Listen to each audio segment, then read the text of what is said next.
When you're building a scenario in Make, there are 3 key actions that you'll use to test and deploy your automations. Run this module only, run once, and activate your scenario. Let me walk you through what each one does and when to use it. Sometimes you'll just need to test a single part of your automation. To do so, right-click on any module and select Run this module only. This runs just the selected app. If it needs data from an earlier step, Make will prompt you to provide some sample values. You can safely run it and nothing downstream will execute, only the selected app. This is ideal for things like debugging search queries or testing AI prompts before running the full scenario.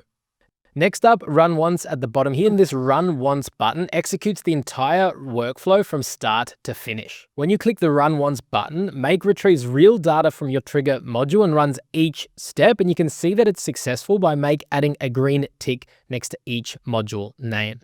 Additionally, sometimes you might want to test with previous trigger data. To do that, you can click on this toggle next to run once and run with existing data, and then select data from a previous trigger. Again, this runs the entire scenario.